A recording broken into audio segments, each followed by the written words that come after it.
Oke, terima kasih atas penyampaiannya Gus Dovir, sudah panjang lebar disampaikan oleh beliau. Sekali lagi informasi untuk yang membeli buku silakan ke lantai 1, itu yang paling penting kan. Dan terima kasih kepada rekan-rekan media yang telah hadir.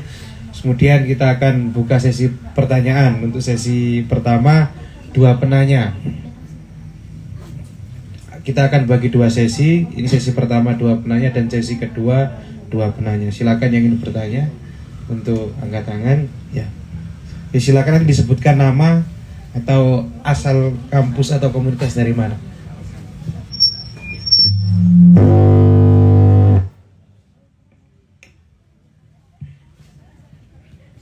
Dan pertanyaannya nanti ditujukan kepada siapa juga. Oh ya. Selamat malam, assalamualaikum warahmatullahi wabarakatuh. Perkenalkan, mohon izin Bapak Ibu, saya Nurul dari WLC Asafia. Saya izin bertanya. Di sini tadi sempat dibahas bahwa menjadi manusia adalah perjuangan yang paling sulit dan perjuangan sepanjang hidup gitu.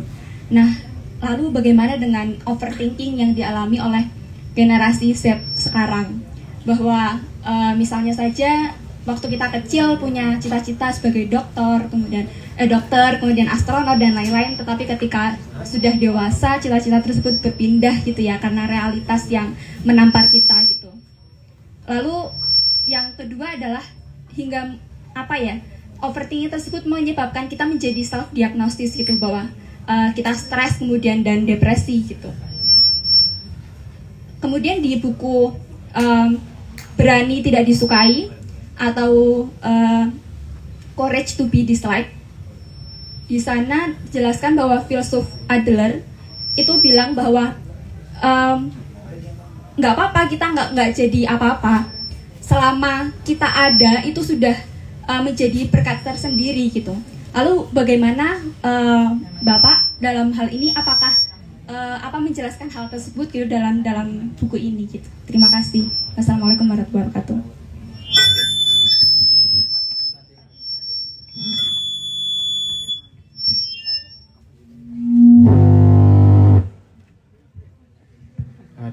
Oke, selanjutnya pertanyaan yang kedua silakan yang ingin bertanya.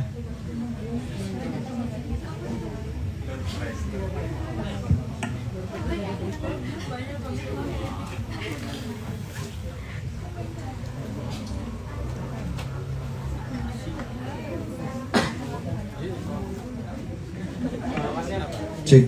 Assalamualaikum warahmatullahi wabarakatuh. Perkenalkan, nama saya Aden dari Lombok. Kebetulan udah lulus gitu ya. Mau menanyakan soal proses kreatif aja selama menulis dan berapa lama gitu. Dan selanjutnya kenapa memilih judul Filsafat untuk Pemalas? Apakah ini buku tidak bisa dibaca untuk orang yang rajin belajar atau bekerja begitu? Terima kasih. Assalamualaikum warahmatullahi wabarakatuh.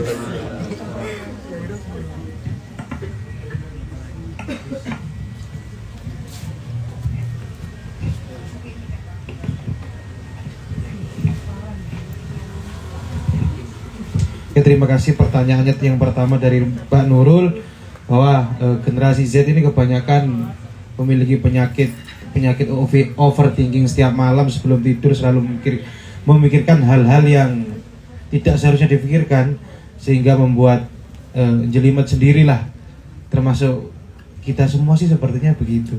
Jadi yang pertama yang disampaikan, yang ditanyakan adalah bagaimana sih apabila apa yang kita inginkan tidak sesuai dengan realitas yang ada.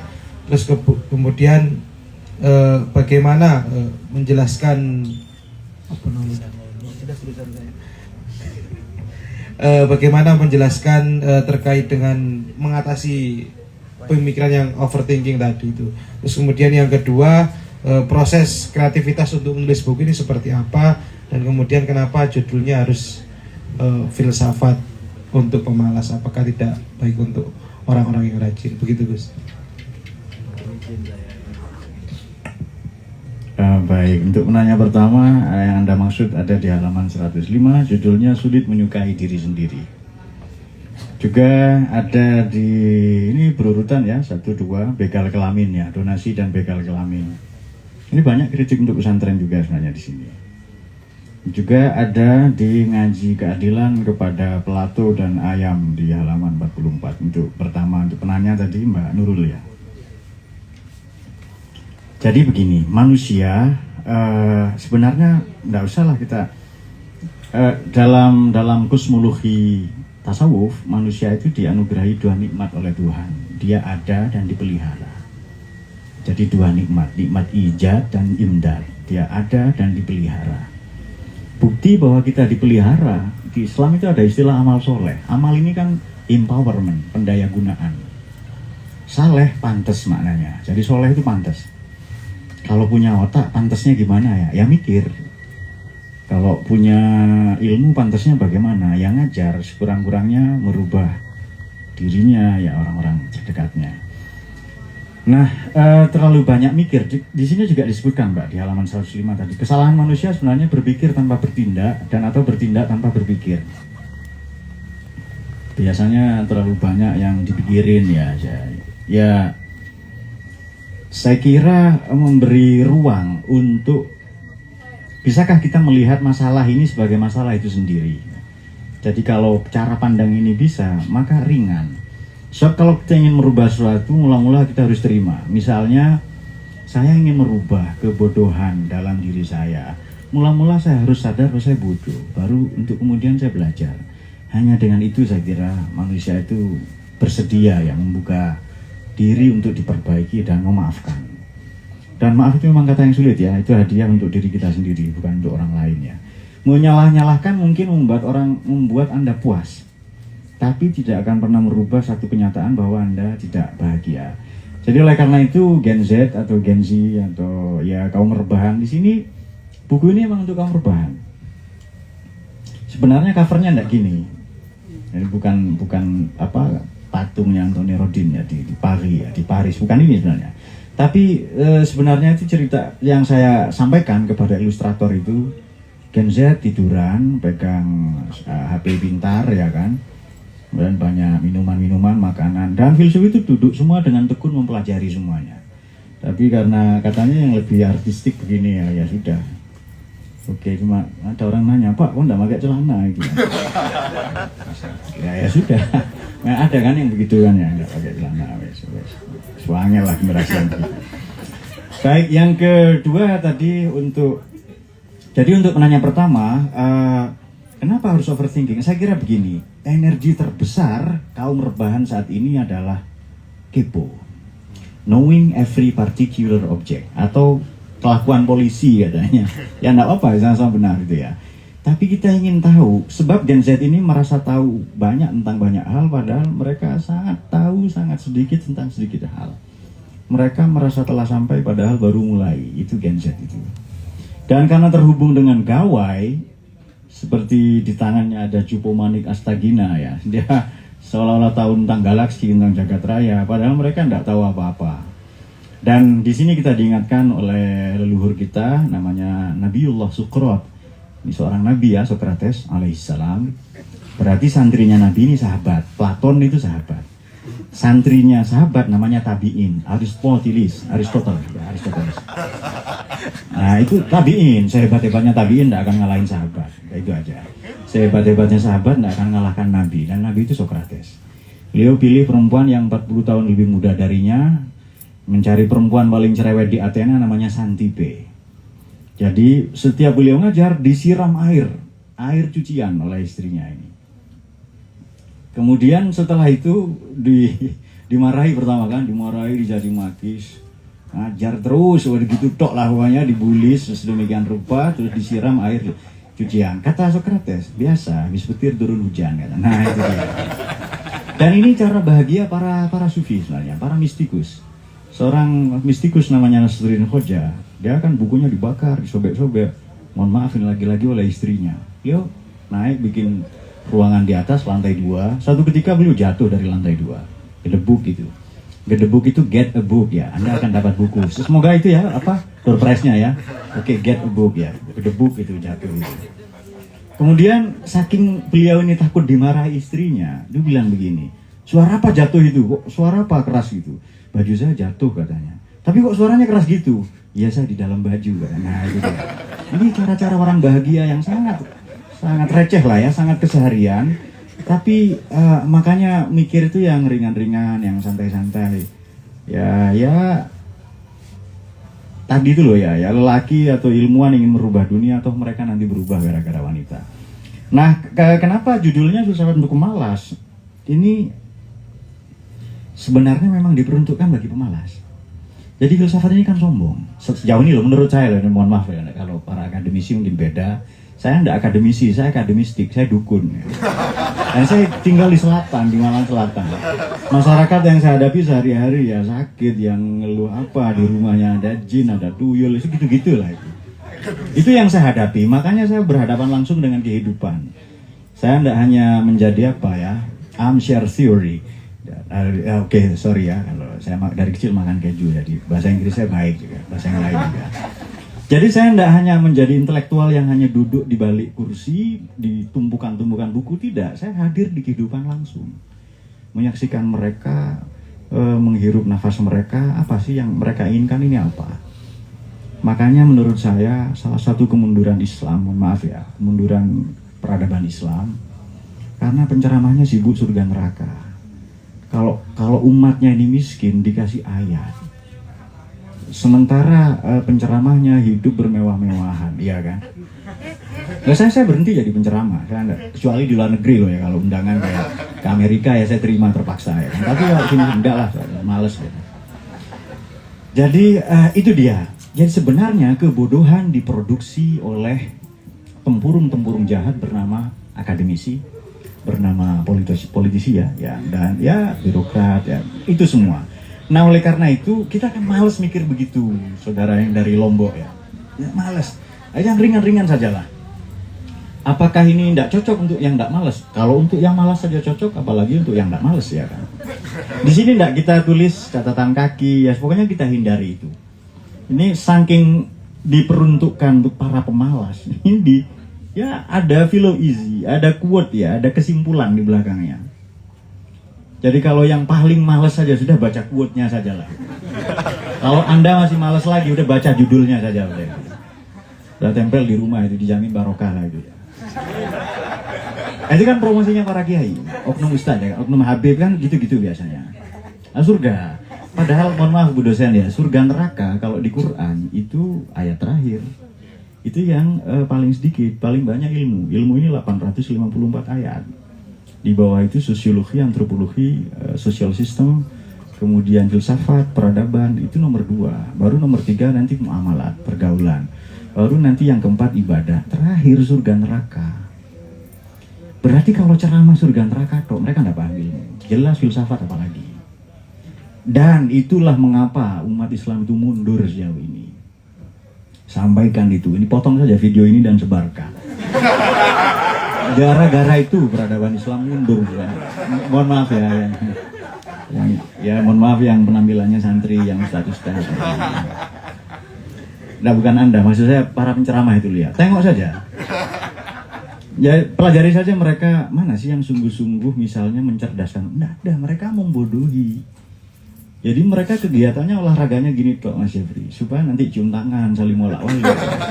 Kalau jamaahnya laki-laki cium tangan, kalau perempuan cium ketek atau cium pipi ya kan gitu. Sembari berharap nanti poligami dengan kalau nggak mau diancam surga. Di sini ditulis begal kelamin ada, donasi dan begal kelamin.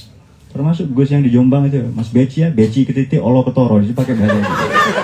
Dan kritiknya kan untuk kanjuruan juga ada, kanjuruan ada. Jadi sebenarnya filsuf itu mikir toh, ya enggak. Ada orang nanya, Pak, apa nulis toh? Enggak mas, saya kelonan juga sama istri. Hidup saya santai ya, saya enggak serumit kalian lah itu. Oke, jadi saya kira itu. Mohon maaf kalau ada. Mungkin jangan kelonan lah ya, menyinggung perasaan, membentuk koloni itu saja. Colonialize, nah itu dia. Nah oleh karena itu penting bagi kita yang tadi Mas Kacamata, saudara yang rekan dari Lombok ya. Apakah untuk ini proses kreatif tadi Pak, untuk yang tidak pemalas, saya kira untuk siapa saja buku ini bisa dibaca. Dan lebih penting buku ini dihadiahkan untuk calon mertua, dijadikan mahar, souvenir pernikahan, wah itu keren itu lebih keren lagi. Ini kan sudah cetakan kedua ini, nanti sebentar lagi cetakan ketiga sudah ada tulisan mega bestseller nasional ya, sebentar lagi. Tapi ini makanya kalian berperan penting ya, mendukung kapitalisme yang religius ya kan, yang religius. Dan saya mohon maaf kalau tadi saya tidak nyinggung agama loh ya. Di sini ada kritik pendeta Aurelius, seorang pendeta dari Algeria. Jadi saya tulis filsuf juga, Aljazair. Kemudian kalau Yesus apa? Saya memang belajar itu. Saya memang mempelajari. Saya kan ketika kuliah ini, Bu Pendeta, saya kan maskot dulu kan, masyarakat miskin kota. Gimana caranya mempertahankan hidup di Jakarta? Tidak disubsidi, tidak dikirim orang tua. Gimana caranya? Hampir setiap hari kan ada roti dari gereja, ya kita himpun saja, masukkan ke dalam tas untuk dibawa pulang lah nanti kan, dikontrakan, kadang di kos-kosan ya. Nah sementara dikontrakan malam minggu, wah itu banyak maksiat bertebaran ya kan. Ya sefilsuf-filsufnya saya kan, saya tetap soleh juga kan, untuk santri juga kan. Jadi ya, wah akhirnya saya pasang di depan kamar saya sandal cewek ya, biar saya tidak diganggu perempuan. Karena banyak teman ini yang bersenang-senang lah ya, menikmati hidup itu. Kalau saya turuti biaya malam minggu di Jakarta itu lebih mahal daripada biaya kuliah 1 semester. Nah, maka pandai-pandailah itu ya main-main. Akhirnya saya pelampiasannya dengan belajar ya, yang tidak belajar tok lah, yang main PS juga kadang ya. Pokoknya santai lah hidup itu. Jadi Anda perhatikan yang hidup ini nampak terlalu serius, itu orang yang gagal membahagiakan dirinya sendiri atau gagal menertawakan dirinya. Di sini ada tulisan belajar tertawa judulnya. Kalian sering menertawakan politisi, betul ya? Karena mereka gagal menertawakan diri mereka sendiri, sehingga tugas tertawa dibagi rata ke seluruh rakyat Indonesia. Itu karena mereka gagal menertawakan diri. Maka sering-seringlah menertawakan diri sendiri, seharusnya loh ya. Dan buku ini juga cara belajar untuk tertawa yang ya santai lah pokoknya. Nah saya kira itu untuk kedua penanya, mungkin ada tanggapan dari yang lain. Ya, saya sudah berlebihan ya, saya tidak bicara lagi, mungkin beliau saja. Matur nuwun.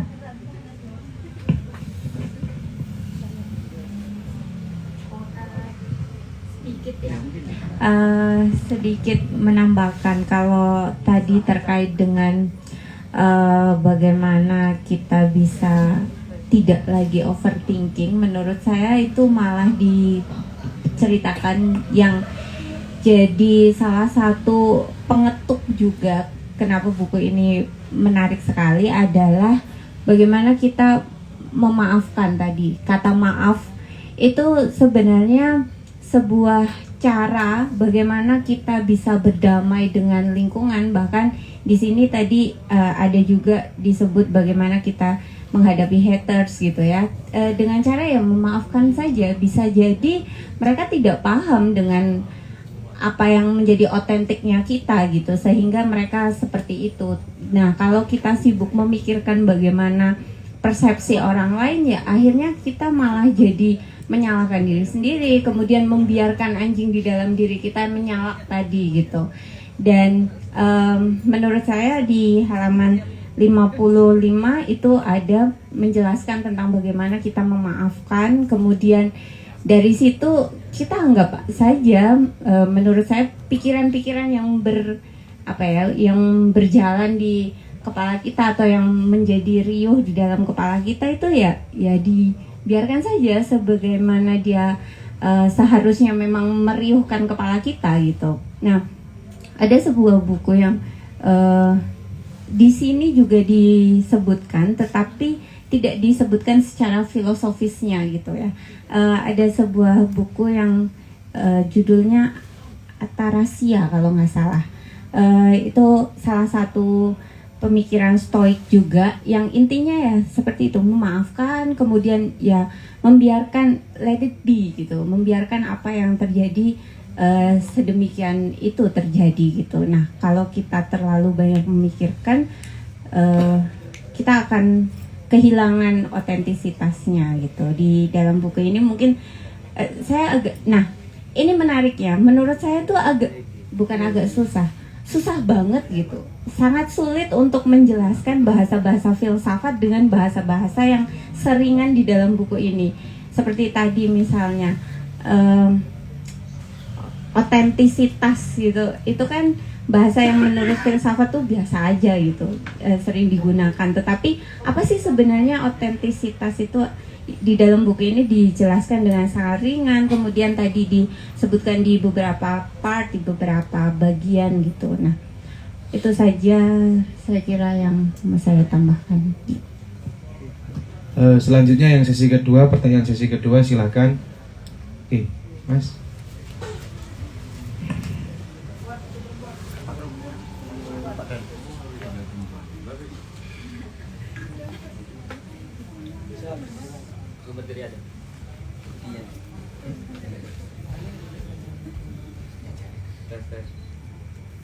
Tes, oke.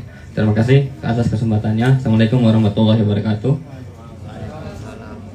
Di sini saya barusan baca ketik-ketik dan di situ ada yang menarik terkait dengan sumber duka atau cerita ya. Karena kemarin beberapa pekan lalu juga ada sempat diskusi dengan teman, dia bertanya, apakah manusia itu takut kegelapan? Bagi saya tidak, karena manusia itu pada dasarnya bukan takut kegelapan, tetapi takut ketidaktahuan.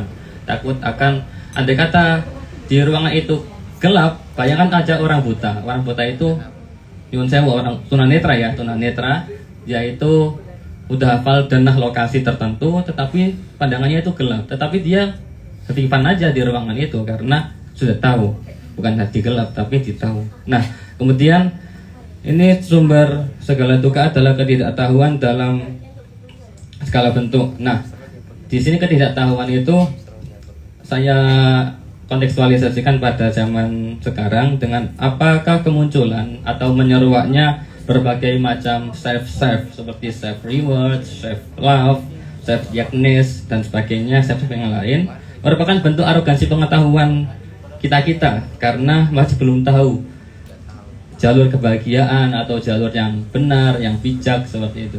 Kepada Gus Topir, sekian. Terima kasih.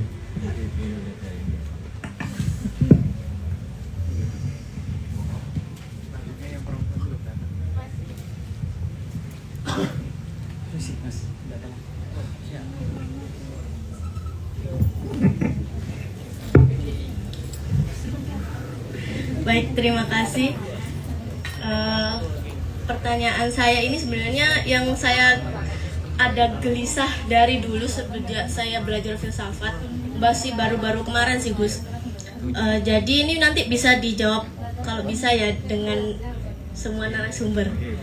Karena kan semakin banyak perspektif semakin membuka cakrawala keilmuan saya gitu. Jadi begini, saya awalnya itu sebelum membaca sedikit tentang filsafat untuk pemalas, saya membaca bukunya Fahrudin Faiz yang Pengantar Filsafat.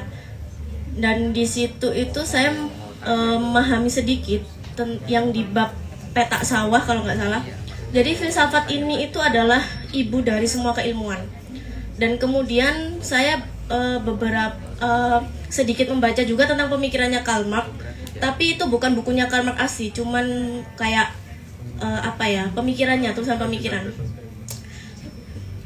Yang saya pahami juga bahwa sebenarnya pemikiran-pemikiran para filsuf ini juga kita itu tanpa membacanya pun itu juga dapat melakukannya seperti itu.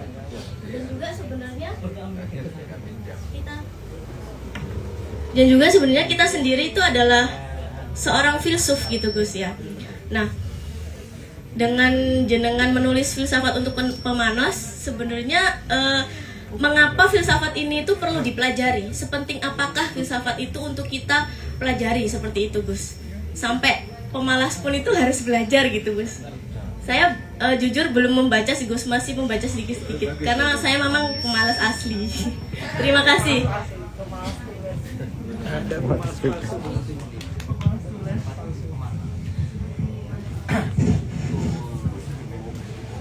Oke, terima kasih atas dua pertanyaan tadi. Yang pertama terkait ketidaktahuan adalah sebagai bentuk sebuah ketakutan terkait dengan beberapa tren hari ini, self reward, terus self semuanya lah istilahnya itu, bagaimana kita menyikapinya. Terus kemudian yang kedua, sepenting apakah sih filsafat bagi kita ini sebagai manusia, khususnya manusia yang pemalas tadi. Begitu pertanyaannya, bisa dijawab Pendeta Bu Desi. Oke, semoga ini menjawab ya teman-teman. Jadi bagaimana perdebatan filsafat dari awal secara kronologis disebutkan secara secara garis besar di dalam buku ini sebenarnya, dan puncak dari produk dari modernitas itu adalah antroposentrisme. Kalau di dalam istilah filsafat mungkin teman-teman juga pernah dengar itu gitu, sehingga realitas itu berangkat dari bagaimana kita memahami diri kita gitu, sehingga istilah self tadi itu menjadi booming kembali. Itu sebenarnya menurut saya, mungkin nanti kalau ada pendapat yang lain boleh disampaikan juga, menurut saya adalah produk bagaimana modernitas itu menciptakan bangunan atau pemahaman tentang diri, tentang manusia gitu. Nah, di dalam buku ini tadi juga sudah disebutkan oleh Pak Cak, Mas, Om, Kak D penulis bahwa ya ada pengaruh dari materialisme juga gitu, kapitalisme juga gitu. Bagaimana kemudian industri mengangkat bahwa yang penting tuh diri kita dulu loh sebelum kamu mengenali lingkungan kamu, sehingga kalau kamu udah otentik, kamu udah jadi diri sendiri, secara self kamu terpenuhi, maka secara tidak langsung juga akan memancar di lingkungan. Di sisi lain juga kita diharapkan untuk mampu memahami realitas yang berbeda. Jadi nggak apa-apa kalau misalnya kita punya hal yang berbeda, kita punya keinginan yang berbeda, kita punya appearance atau penampakan yang berbeda, itu tidak masalah. Sehingga self itu mungkin dimunculkan seperti itu. Nah, bagaimana menghadapinya? Menurut saya ya di-embrace saja, diresapi, kemudian dinikmati saja, diikuti saja. Dan tetapi nyambung di pertanyaan Mbak yang kedua, bahwa apakah penting kita berfilsafat? Menurut saya nggak sepenting itu kok. Yang paling penting adalah berpikir. Core dari filsafat itu kan sebenarnya memikirkan sesuatu gitu ya, resah terhadap sesuatu gitu. Nah, kalau misalnya ditanya sepenting apa untuk berfilsafat, nggak penting-penting juga gitu ya. Nggak berfilsafat juga nggak apa-apa, tapi saya nggak yakin kalau kita semua itu tidak berfilsafat gitu. Bahkan sekarang sebutkan hal yang paling remeh yang kita lakukan. Misalnya apa? Ngopi, kencing misalnya. Kan ada prosedur untuk melakukan itu kan. Kalau secara filsafat itu disebut sebagai epistemologi kan. Nah, sebenarnya kita berfilsafat gitu. Bahkan tadi untuk mendefinisikan, oh saya pemalas. Kenapa Anda menyebut Anda pemalas? Karena ada yang rajin. Kenapa ada rajin? Karena ada yang memikirkan apa itu rajin dan apa itu pemalas. Dan itu kan sebenarnya sedang berfilsafat kan gitu. Jadi kalaupun Anda menganggap bahwa filsafat itu susah, kemudian untuk apa gunanya belajar itu? Toh filsafat juga sudah Anda lakukan gitu. Di dalam buku ini saya agak lupa kalimatnya, tapi intinya adalah filsafat itu tidak hanya sebagai sebuah ilmu yang untuk dipelajari, objek yang berjarak dengan kita, tetapi juga kita jalani, kita lakukan gitu. Saya teringat dengan pertanyaan salah satu dosen saya waktu pertama kali masuk filsafat, apa yang kamu pikirkan tentang filsafat? Semua berpikir kayak pernah baca buku ini, pernah baca buku itu. Kemudian beliau mengatakan bahwa berfilsafat adalah semua yang kalian pikirkan dan semua yang kalian lakukan. Tadi sudah disebutkan juga oleh Pak penulis bahwa yang paling mengerikan adalah orang yang bertindak tanpa berpikir dan orang yang berpikir tanpa bertindak. Nah, kalau kita sibuk berfilsafat terus kayak fotonya ini, kok foto gambar sampul ini, bahkan sampai harus siku sebelah kiri yang siku kanan di dengkul kiri gitu kan, seribet itu memang filsafat gitu kalau dipikirin gitu. Jadi kenapa harus kayak gini, kenapa nggak gini aja, kenapa nggak rebahan seperti tadi ide awal sampul ini gitu. Ya kalau mau dibikin rumit, kalau mau dibikin easy as this book, so Inggris banget, biar agak kayak Gen Z gitu ya. Semudah buku ini tuh itu sangat relevan gitu. Dan kalau filsafat, tadi pertanyaan kedua itu apa ya, penting nggak ya filsafat gitu ya. Bahkan hebat mbaknya baca buku Marx, saya tidak baca karena itu ampun minta tolong orang lain saja yang membaca gitu ya. Tetapi memang filsafat semenarik itu kalau misal kita perbincangkan. Bahkan kalau kita baca dari buku ini, oh iya itu filsafat ya sebenarnya gitu. Kita akan menemukan banyak sekali realita seperti yang tadi sudah dibilang bahwa realita yang sebenarnya itu filsafat itu. Kayaknya rotok gelambrang jawabannya, tapi intinya begitu.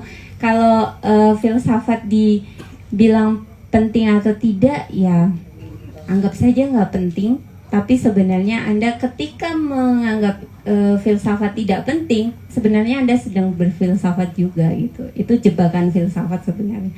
Oke, saya bagi ke Ibu. Iya, kembali ke tadi ya, pergumulannya Gen Z, apakah itu self itu apakah wujud ketidaktahuan gitu ya. Tapi itu mungkin kekasan gitu ya, seperti saya matur tadi, kami kan ada penelitian itu termasuk mencoba apa sih jadi ciri khasnya generasi Gen Z milenial ini. Kemudian dalam temuan penelitian itu kan mereka lahir kira-kira di mereka tinggal hidup di sekitar, lahir itu di sekitar krisis moneter, kemudian setelah itu di generasi 4.0, kemudian mengalami COVID, kemudian karena COVID kemudian rebahan. Yang dijumpai itu kemudian misalnya mereka ini kecenderungannya suka dengan kalau mendengar ceramah atau khotbah agamawan gitu, enggak terlalu suka yang panjang-panjang. Jadi kalau dengar ibadah gitu dari awal sampai akhir itu kayaknya sudah enggak terlalu menarik. Karena COVID itu waktu ibadah online itu kan kami ibadah di rumah masing-masing gitu ya. Tapi kenyataannya kan jarang yang ngikuti prosesi, mulai kalau kami ada foto sampai kemudian berkat gitu sekitar 1 jam.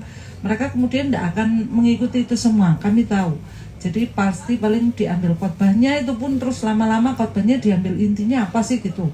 Gitu aja. Terus kemudian yang kekasan di generasi ini misalnya kemudian quote-quote pendakwah, pengkhotbah itu menjadi lebih populer dibanding secara utuh mendengarkan isi khotbah itu. Kemudian sehingga misalnya di TikTok gitu kemudian menjadi media yang cukup efektif kemudian untuk menyampaikan pesan, atau bahkan yang dipilih oleh generasi ini kemudian untuk menjadi pembelajaran buat mereka. Sehingga kemudian memang yang menjadi kekasannya penguasaan materi secara mendalam itu memang mungkin tidak terlalu penting buat mereka. Yang penting apa sih quote-nya, kemudian pengalaman itu mereka mengalami sendiri itu kemudian menjadi penting. Apakah itu kemudian wujud ketidaktahuan? Ya mungkin harus kita jawab sendiri. Tapi menyambung ke pertanyaan kedua, apa pentingnya filsafat? Saya pikir nanti dalam buku ini teman-teman bisa juga mendapatkan banyak informasi ya bahwa sebetulnya filsafat ini kan terus mempertanyakan apa yang kita yakini. Bahkan apa yang kita pahami sebagai sebuah kebenaran pun harus terus diuji, harus terus dikunyah, harus terus diperhadapkan dengan pemahaman atau ide baru. Itu artinya memperkaya perspektif kita yang tidak hanya kacamata kuda begitu, tetapi kita diajak untuk melihat realita, bisa jadi kebenaran di sekitar kita yang juga ternyata sangat kaya. Dan mungkin ada juga sepertinya di buku ini Pak Dovir mengutip juga, nanti pergumulannya adalah sampai pada iki pelin-pelan, iki generasi pelin-pelan, karena semakin kayanya perspektif, karena ini dipelajari, itu dipelajari, ini didengar, ini disambut, ini diterima begitu ya. Ini generasi pelin-pelan atau kaya perspektif begitu kan. Itu tantangannya. Kok gak jelas tadi nih, karena belajar filsafat semua dipelajari. Jadi sakjane piye itu kemudian yo iki yo bener gitu ya. Iki yo selamat, iki masuk surga, terus piye sakjane nah, gitu tantangannya. Tetapi bagi saya ketika kita sudah mulai pada itu, pada di titik itu ya saya pikir kita sudah katam gitu dari buku ini gitu. Artinya kita sudah tidak lagi disebut pemalas karena kita sedang sibuk belajar, kita sedang sibuk menguji pemahaman kita, sibuk menguji pengertian kita. Dan di dalam buku ini juga ditulis itu mengenapi kodrat kita sebagai makhluk yang rasional, karena makhluk itu tadi yang punya otak ya harusnya mikir. Setidaknya sesederhana itu. Jadi mengapa berfilsafat, saya pikir karena kayak memang diri kita perlu diuji, pemahaman kita perlu diuji. Dan kalaupun teman-teman misalnya merasa kok di jalan filsafat ini semakin tersesat gitu, ada kutipan Pak Dovir saya pikir menarik. Tuhan, jika saya tersesat di jalan filsafat ini, Sherlock saja please. Gitu. Saya pikir ya itu. Yeah. Kalau sudah bingung ya berarti sudah di jalan yang benar. Tadi arogansi pengetahuan ya. Saya setuju. Jadi memang ilmu ini arogan. Sebenarnya mungkin bukan arogan ya, tapi bukan pada ilmunya tapi pada orangnya. Nanti kalau mau lebih kaya akan perspektif ini dibahas di filsafat analitik dan filsafat kontinental. Tapi kalau ini diceritakan ini nanti Anda malas beli buku ini ya. Tapi saya mau jawab saja di halaman 6 ada begini. Jika demikian Tul, nah itu dia. Saya manggil istri saya ini Bu Pendeta Mah. Kan namanya Fatimah. Saya panggil Tul nggak noleh dia. Bukan Mama, bukan. Tidak ada persoalan dalam filsafat. Mari kita urus. Di sini ada pembahasan yang membosankan dari filsafat itu apa? Ada di sini. Nggak usah saya ceritakan ya, nanti baca sendiri. Mari kita urus sendiri-sendiri persoalan kita masing-masing. Sebab negara masih repot juga dengan urusan mereka yang nyaris tak ada hubungannya dengan rakyat jelata. Bukan tugas orang lain untuk mencintai diri Anda, tapi tugas Anda sendiri. Nah itu dia. Namun kali ini biarkan filsafat yang sibuk mempelajari Anda, menteori-teorikan hidup Anda, dan Anda tak perlu repot-repot melakukannya. Jadi biarin filsafat yang kerepotan. Ada pertanyaan sini, apa terdengar menyesatkan ajakan ini? Baiklah, saya ganti saja dengan pertanyaan yang lebih filosofis sekaligus angker. Gimana, masih jomblo apa sudah mendingan? Nah itu dia. Nah di sini di halaman 7 ini mengena juga untuk pertanyaan kedua. Saya memang menjauhi HP ya. Sebenarnya saya ada HP, tapi saya jauhi karena banyak sekali teror apa selama musim pemilu ini. Jadi saya tidak sangat sedikit HP yang saya akses itu atau nomor kontak ya yang saya akses. Kenapa? Karena berhubungan dengan saya ketularan energi negatif mereka. Bukan saya sok suci bukan ya, tapi sebisa mungkin kita hindari hal-hal yang jadi ini pola lama. Ini pola detoksifikasi yang ya sebenarnya dari Galen ya. Jalianus dalam tradisi Arab disebut itu, dari Galen sudah diajarkan. Kalau Anda bukan orang yang bisa mempengaruhi, ya jangan dekat-dekat pada orang yang membawa pengaruh buruk. Bahasa kalian toksik lah. Itu Anda. Filsafat itu keseharian kita, cara kita mengada. Halaman 7 ini, filsafat adalah upaya mencari, menemukan, dan terus bersetia menjalani makna. Setiap orang adalah filsuf terhebat untuk diri dan hidupnya sendiri. Berusaha menjalani hidup orang lain bukanlah tandingan bagi hidup Anda. Tak ada hidup yang lebih wow untuk ditempuh selain hidup Anda sendiri. Nah, baru tadi itu, bukan tugas orang lain untuk mencintai Anda, tapi tugas Anda sendiri. Ya sudah, memang tugas kita mencintai. Kita nggak usah nunggu mertua. Berbuat baik kan nggak usah nunggu negara, apalagi bansos ya kan. Jadi kalau dianggap arogan, sebenarnya menurut saya yang paling arogan itu tokoh agama, ulama. Ini bukan jenengan, mohon maaf. Banyak yang paling arogan itu ya, akademisi. Makanya saya cepat-cepat geser ke akademistik, alias jadi dukun ya. Jadi apa ya? Memang ini pernyataan ini sebenarnya dimulai dari seorang tabiin ya, pengikut sahabat namanya Aristoteles. Karena sahabatnya kan Plato kan, nabinya Socrates.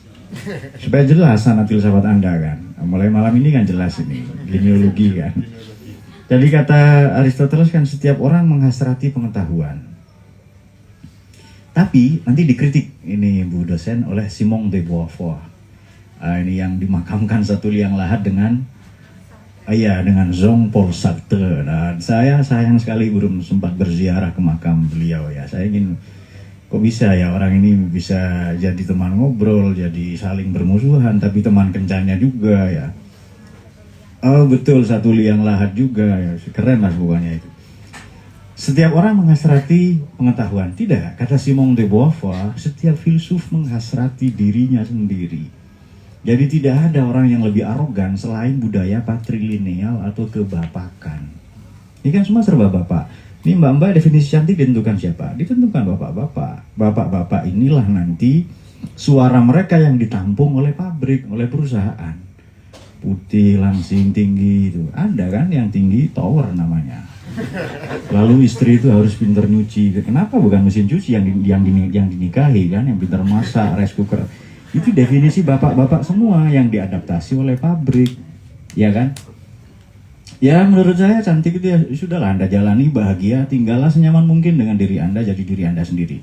Nah untuk membaca Karl Marx, membaca bagus itu. Tapi ada buku dalam bahasa Arab bagus, bukunya Karl Marx, namanya judulnya Ra'sul Mal, bahasa kita Das Kapital. Sudah harus membaca dalam banyak perspektif, saya kira bagus. Jadi untuk membaca ini saya sering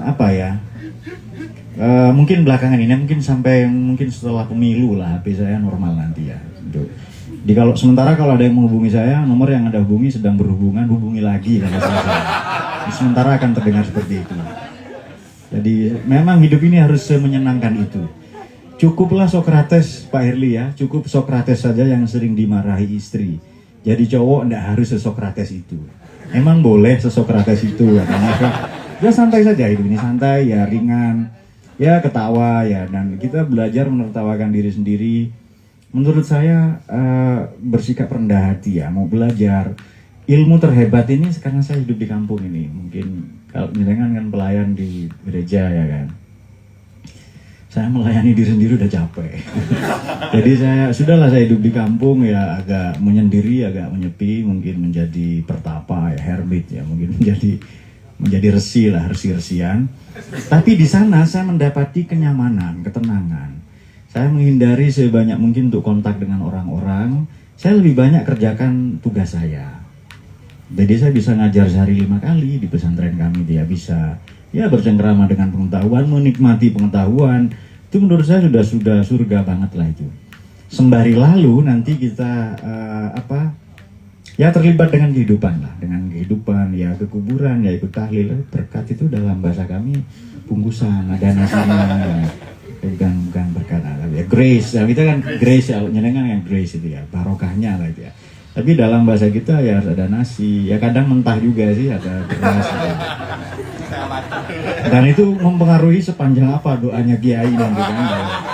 Ini berkatnya banyak, doanya panjang. Jadi kalau nyenengan tadi Mbak ini membaca, wah menurut saya Anda sudah filsuf. Itu sudah keren banget. Jadi wah ini kan wajah-wajah filsuf kan. Wajah-wajah romusan, rombongan muka susah ini. Yang gagal move on dari masa lalu ya kan. Nah di sini di halaman 7 tadi ada tuh nanya tadi ya. Sorry. yang membosankan dari filsafat. Nah, nanti ada pertanyaan mungkin apa di akhir pembahasan, saya lupa ya. Ya pokoknya itulah, ada ya filsafat lapar ya. Kenapa ibu kota pindah? Itu dengan dijawab dengan sangat ringan. Ya namanya juga emak-emak ya kan. Kenapa ibu kota pindah? Namanya juga emak-emak ya kan. Kenapa di Amazon banyak anaconda? Karena itu jangan ke sana. Ini mungkin tidak benar secara logika ya pertanyaan, tapi ini cara untuk menghibur diri. Jadi yang kalian ruwet di kampus, tapi kalau dosen seperti beliau enggak, saya kira ya. Saya merasa ya saya lah produk dari sekolah Orde Baru, dan yang sekolah yang gitu-gitu menurut saya tidak menyenangkan. Kalian beruntung hidup di zaman saat ini yang manusia sangat menyenangkan ya, dimanja. Jadi kebutuhan Anda sudah dipikirkan oleh orang lain, bahkan isi kepala Anda sudah diinput oleh orang lain, dalam hal ini perusahaan, dan itu keren menurut saya ya. Maka akan tetapi pada saat yang sama tugas menjadi manusia semakin berat ya, karena kita semakin kehilangan keaslian kita atau kedirian kita, kebermaknaan atau kehadiran kita. Nah, kita hadir di sini ini ngapain, itu aja kan. Tentukan saja, saya hadir di sini Pak mau beli buku, keren itu. Menurut saya itu. Terima kasih moderator. Oke, terima kasih atas penanyanya. Kemudian sesi nutup yaitu closing statement masing-masing narasumber. Iya. Iya.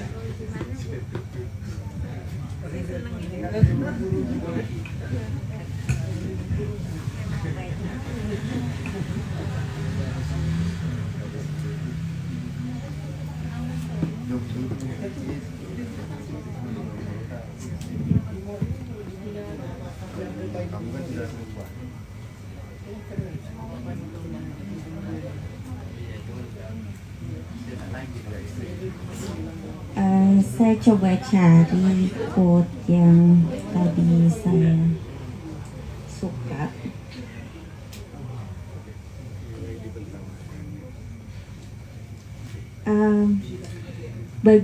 Sebenarnya beberapa bagian menarik, tetapi yang paling menarik adalah bagaimana buku ini menceritakan atau memberikan pemahaman, kesadaran bagi kita untuk melihat lian.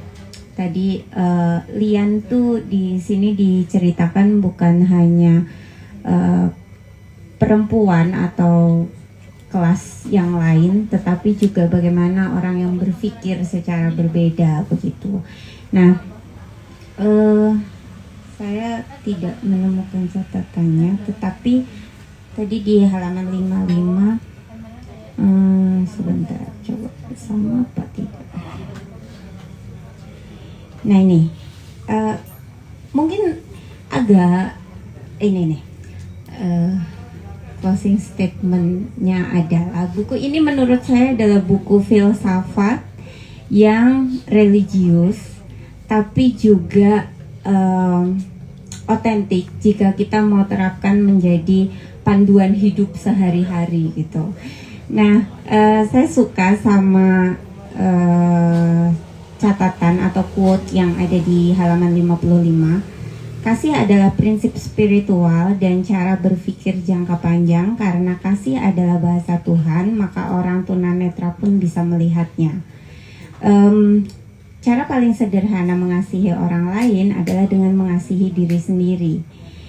Jangan beri semua yang diminta, jangan turuti semua yang dimau, sesekali nikmati selagi bisa, sudahi sebelum terbiasa. Maaf adalah hadiah yang Anda berikan bukan untuk orang lain, tetapi untuk diri Anda sendiri. Maaf adalah pembebasan jiwa dari penjajahan kebencian dan dendam. Jadi menurut saya ini sangat spiritual gitu ya. Walaupun disampaikan dengan kata-kata yang sangat-sangat lugas dan sangat ringan, tetapi menurut saya buku ini mengarahkan kita tidak hanya untuk terus mencari tahu, tetapi juga terus merefleksikan apa yang sudah kita ketahui. Apakah itu cukup? Apakah itu masih ada banyak yang belum kita ketahui? Dan menurut saya betul ini cocok untuk pemalas, Tetapi untuk kita yang semua rajin mendengarkan celotehan satu sama lain itu juga cocok. Jadi ya silahkan beli buku ini.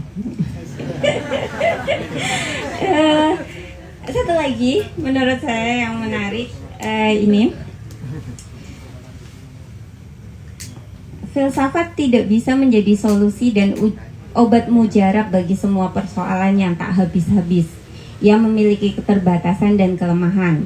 Oleh karena itu, dia harus menggandeng agama dan sains. Menurut saya itu juga perlu kita renungi lagi, karena kadang kita berpikir yang sangat-sangat saintifik atau sangat-sangat agama banget gitu ya. Tetapi kita lupa untuk mengkritisi itu semua. Jadi filsafat menjadi jembatan antara ruang yang sangat kanan, sangat kiri, dan kemudian menjadi moderat. Di buku ini juga ada, jadi silahkan Anda bisa temukan kalimat-kalimat menarik tadi. Itu saja Pak Moderator, saya serahkan ke Ibu. Ya, satu bagian bab yang juga mengesankan saya begitu. Tadi tidak saya sampaikan itu cerita tentang Pak Tukai. Saya tidak mau cerita panjang lebar. Jadi, ya, Pak Tukai ini tukang kayu. Ya, jadi saya tidak mau cerita panjang lebar. Teman-teman baca sendiri saja. Tapi satu quote-nya di lembar pertama itu, di bab itu, tidak akan pernah rugi orang yang berpikir. Itu bagi saya penting, sehingga kalau tidak mau rugi ya cepetan baca, kemudian coba cari apa cerita tentang Pak Tukai ini. Oke, terima kasih. Ini kayaknya yang paling penting. Halaman 99. Lebih baik ditertawakan karena masih jomblo daripada tidak bisa tertawa lagi setelah menikah.